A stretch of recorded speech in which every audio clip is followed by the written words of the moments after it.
Hey everybody, my name is Jennifer. This is Metatron speaking. If you're new to this channel, I channel all kinds of guides, archangels, gods and goddesses, ascended masters, any loving being of light who's willing to bring a message through.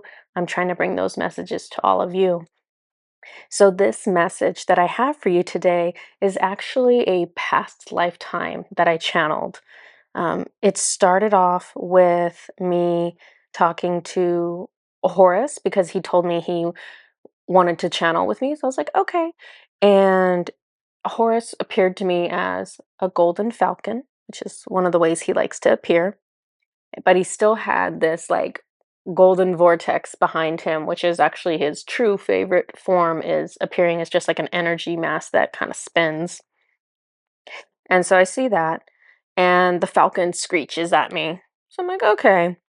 So he lands beside me as a falcon on my left side, and then the falcon eventually jumps over onto my arms, and I can actually feel it like gripping my arms. And I look at the falcon, and he starts um, looking at me straight on. And so as I look into his eyes, I start seeing a vision. And so, let's see, I see a vision of a galaxy. So it's like the cosmos, it's like all black, and then I can see this huge galaxy from like a distance. And so I see the galaxy, and it's like, nope, not that one. And so we kind of turn this way and we start going further past all these stars, and we reach another galaxy, and it's like that galaxy. And so it's me and Horus. We don't have bodies. We enter into this galaxy, and it kind of like sucks us in and spins us. And so as we enter into this galaxy, it starts kind of narrowing down more, where we start seeing all these different planets. And it's like we're looking around and we know we're looking for a certain planet. And we know when we found it, it's like, yes, that one. And so we go down onto this planet. And when we actually touch down on the planet, I can see that this is a desert that is like a purple color. It was freaking gorgeous, to be honest. I love purple. It's like a dusty purple color.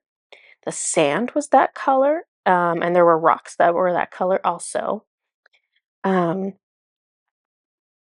and then I actually, and this is very common for me, I stopped the vision because our guides are amazing. It's not like you have to watch the whole vision or you're going to miss it.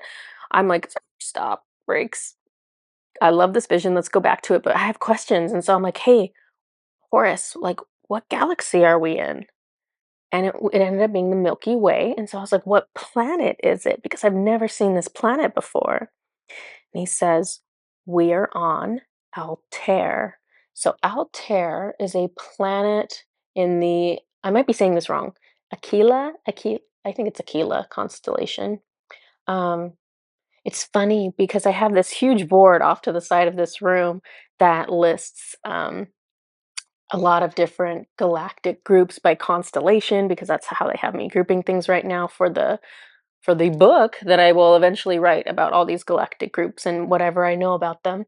But they've had me, I've had Aquila constellation with planet Altair. I've had that information on this board for like, I don't know, at least 6 months, it feels like.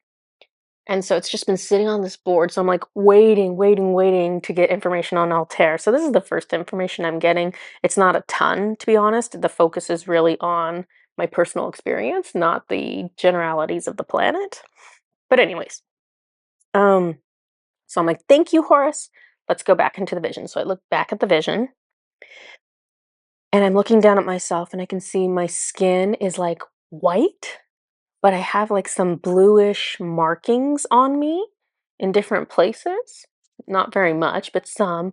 And then I can see that I have like big black eyes, like the standard, like extraterrestrial eyes. And I have two antennae out of my head, which is interesting.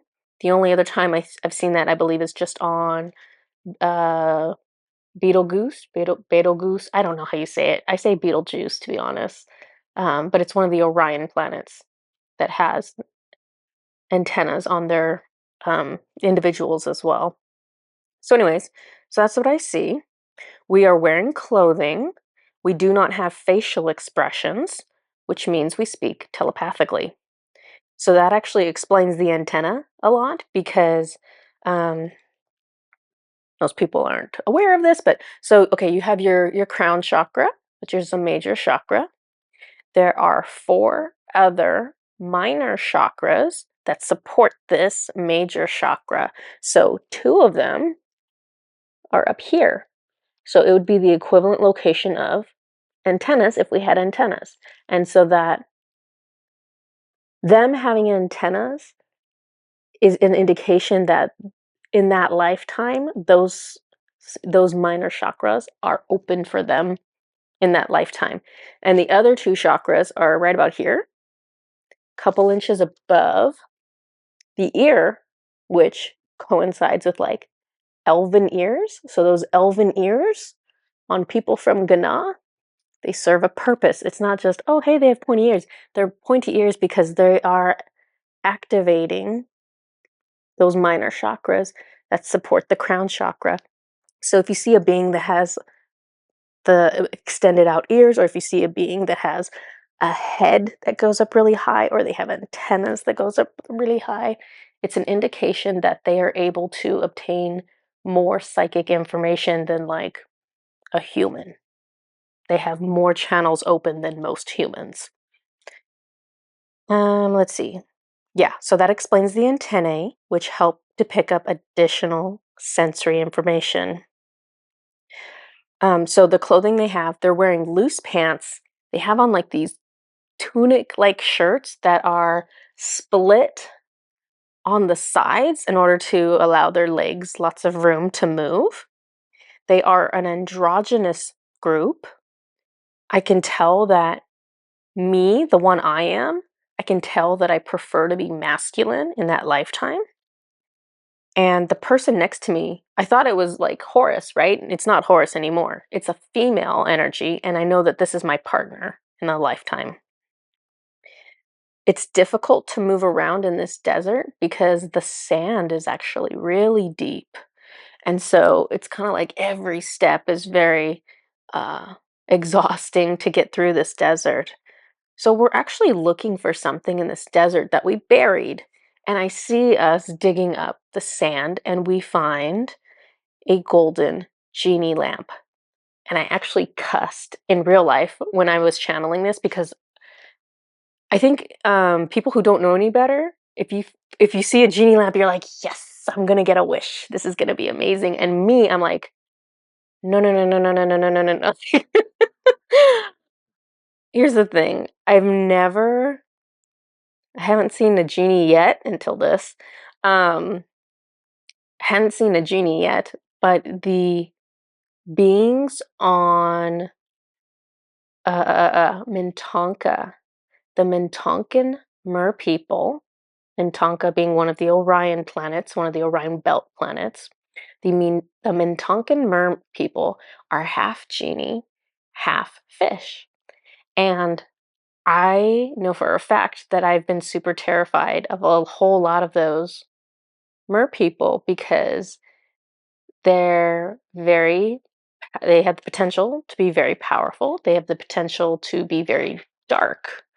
Um, Black magic is kind of woven into the culture for the Mintonkan Mer people. So that black magic culture originates from their half genie selves, not from the fish, from the half genie. So, um, okay. So, anyway, so I see this golden lamp, and I'm like, this is going to end horribly. I can already tell. Um, why do my notes keep skipping around? And I have so many of them. Okay, let's see. So I see that it's a golden genie lamp. For the first time, we are going to try to access the genie. So apparently, we somehow came upon this before, and we were like, oh, let's think about this and then let's come back to it. Or I don't know what happened. I'm not given that information. I just know that We knew it was buried here, and now this is the first time. Excuse me, I'm like clearing my throat. This is the first time that we're going to try to access this genie. So we essentially rubbed this genie lamp to try to access this genie, and I actually saw myself like chanting something. So there's that too, chanting and rubbing this genie lamp. The genie, there's like a force basically that comes out of this lamp. So when the genie comes up out of the lamp, oh, and actually, I forgot one part. This is why I write notes. So I'm like rubbing the lamp, and there was like black smoke that starts coming out of the tip of this genie lamp. And I remember, like, in that lifetime, I could feel like, oh shoot, like, what's gonna come out of here? Like, I was a little scared. And as the genie exits this lamp, the force is so great. The force of them going from being condensed to coming out is so great because they are so powerful that it actually knocks us backwards, like knocks us off our feet. Um, the genie has expanded its energy and emerged from the lamp. It is a terrifying creature with only half a body. It is a male with blue skin, large muscles even on its stomach, long black hair, and eyes that are completely white. There is a lot of dark energy present. So it's like really obvious this is a horrible idea. It's basically like you rub a genie lamp, you open up a portal to hell. Like it was just a bad idea. And I probably shouldn't say that because there might be some. Let me just ask. Are there kind genies out there? He says yes. Okay. I don't want to be biased against the genies. So there are nice genies out there, but it was very clear by the genie I got that this was a horrible idea. Let's see. So this genie comes out. I'm scared to death. I don't even know what my partner is doing because I'm so scared to death. I'm just responding and not looking at her at all. So I'm like on my face. I'm like bowing before this genie. And I ask if I may have a wish granted. And he says, for a price. Little do I know that this is not how interactions with a genie should work. But this genie is dark, and I am naive, so I ask him what his price is. He says he is carrying around extra weights in the spiritual world, and they are growing heavy. He says if I carry one of them for him, he will grant me one wish. I hope all of you listening have like every single red flag waving right now, going, no, no, no, no, no, don't do it, because this is really obvious, bad, dumb situation, right? So he tells me I have to take a weight from him and he'll grant me a wish. And in this lifetime, I'm like, yes, I agree. I wish, so dumb. My wish was for money. I wished for wealth. Um, so what he does is he takes one of these weights from him and he passes it to me. So these weights are actually hexes. He has been hexed with many hexes, and they are obviously very difficult to carry around. And so he's going to pass one of his hexes to me. So I see it move over, and it's like the visual on it was so gross and hard to explain. It was like this. How do I explain it? It was almost like a rope, but attached to the rope were these 8 different creatures that were kind of like moving around, and it just looked really abnormal and strange. And so this is the thing he's passing on to me to like connect to me. And so he does that. He attaches this hex to my soul. He does it quickly. He's like, connect. He left us a bunch of piles of gold coins and he just disappears. And so stupid me, who's like, yay, money. I'm like, oh, piles of coins. I'm like collecting my piles of coins, and I can see I'm sweating because my body is already reacting to this disgusting hex that I have attached to me now.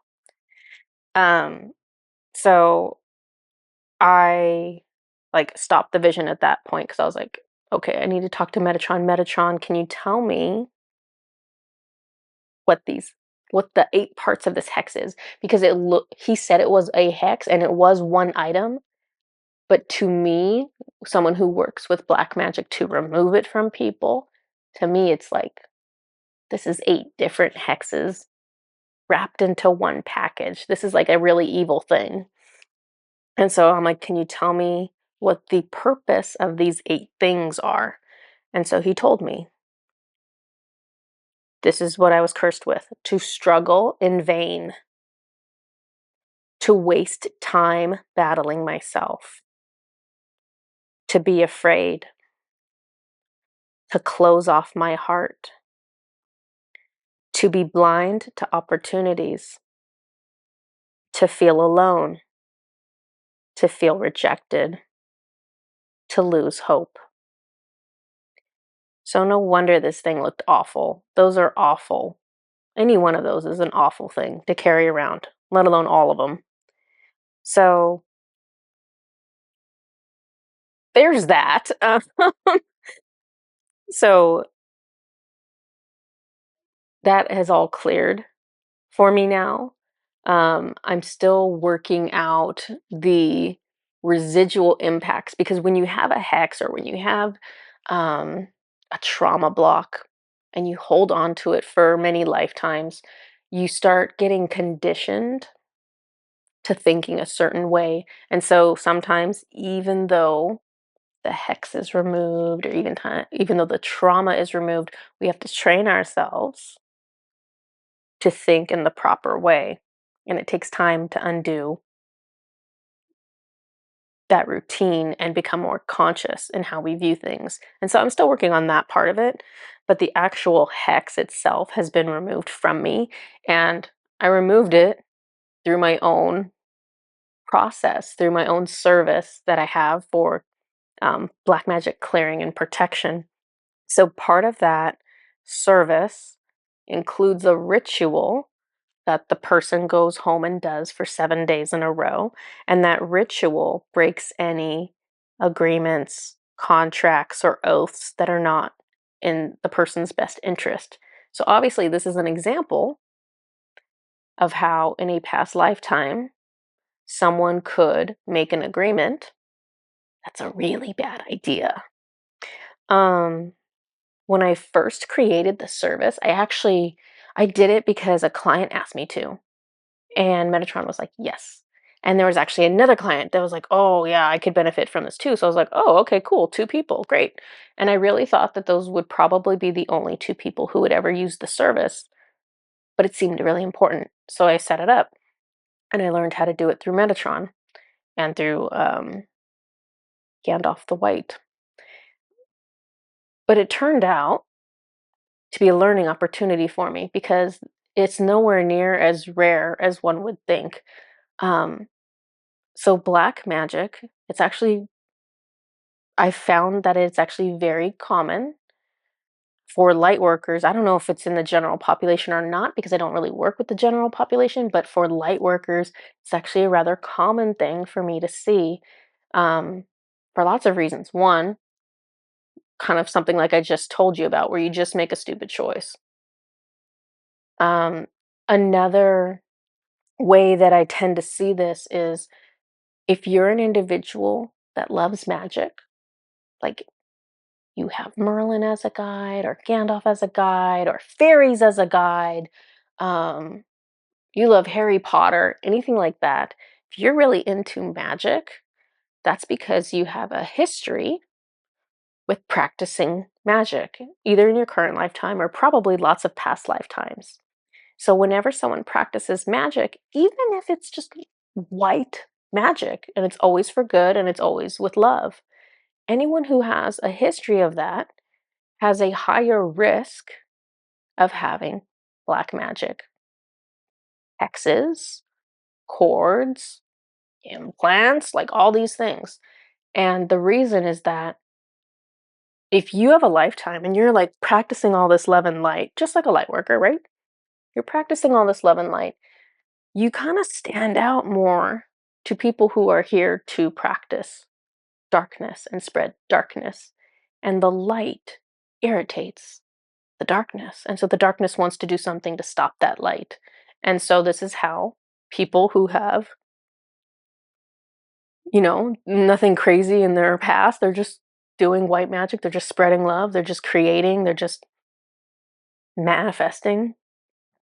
They end up with these dark energies on them that are holding them back. So just want to bring that to all of your attentions. I've actually been meaning to talk to you guys about it because over the past, I don't know how long I've had the black magic service available. I want to say 2 months. Does that feel right? He says yes. Um, just over that, whatever little time I've had it available, I've been shocked at how useful it is to just the general population of light workers. So, want to throw that out there to anyone. You will probably have the tiniest little inkling that maybe this would be the right service for you. Um, if you have like a strong urge, if you're like, oh my gosh, I really need to get that service, normally those people are the ones that actually have something that's happened in their current lifetime that they're feeling or that they're kind of aware of, where they're like, yeah, there was that one boss or there was that one husband or boyfriend or friend or what, there's that one person. They just gave me the wrong energy and they kind of have a sense that maybe something happened. That's normally current lifetime stuff. But for most of us, I think, we're like, yeah, everything's fine, everything's great. But if you love magic, feel this one out for yourself because every time I'm finding a high volume of X's with those people. Ooh, also, this is kind of fascinating too. Um, Metatron the other day, he told me to perform that service on my children. I have a 4-year-old and dang it, how old is she? I can never keep up with my kids' ages. 4 and 6? Yeah, right? She's not 7 yet, right? 4 and 6? I don't know, I could be wrong. Maybe she did just turn 7. I think she did, right? Yeah. 4 and 7-year-old. And, so they're little kids. I'm very well aware that both of them have magical past lifetimes. My oldest daughter, it's funny, she's autistic, but the she will rarely, like, just verbalize just for fun, but when she does verbalize, a lot of the times what she says is, "I'm a witch, I'm a witch," and I'm just like, "Oh my gosh, girl, you know too much." Like, she loves all things witchy and magical. And then my youngest, she doesn't seem like she's very much into witchy stuff, but I know for a fact she has a fairy as a guide because 'cause I've seen it a couple times, and I know that they both have Merlin as a guide. So those are kind of like the tip-offs, but Metatron told me, "Go ahead and do the service for both of them." And when I did it, I was kinda shocked at the stuff I found, but more so, I was shocked that Metatron let me do this for children.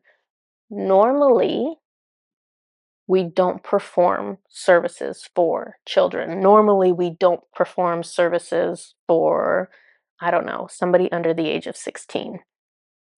What I'm finding though, what Metatron has is starting to show us is that there are certain services of ours that are very appropriate for any age group, and that either for children or for people with special needs who are adults, or for people who are adults who aren't able to consent either because they are in like an altered state of mind, they're in a coma, they're whatever the case is.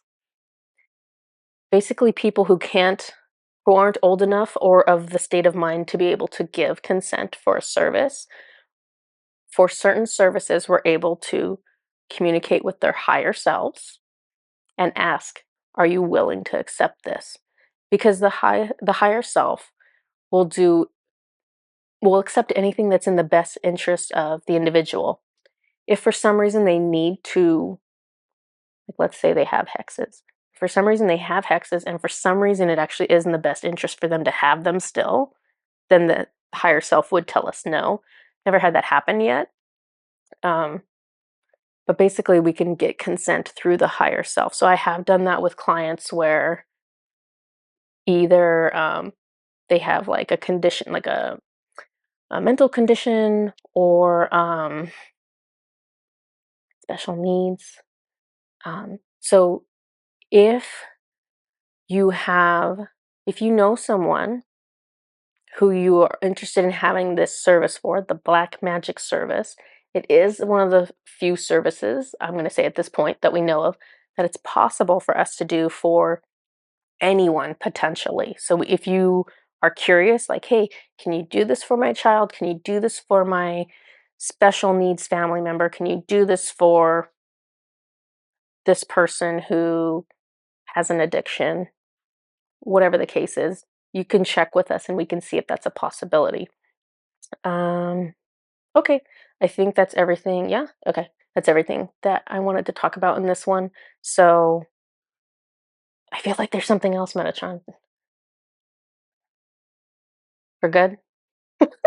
Whenever I feel like this, there's always something I'm forgetting, but I'll just remember it later and put it on another video. So, okay, I'll talk to you guys later. Bye bye.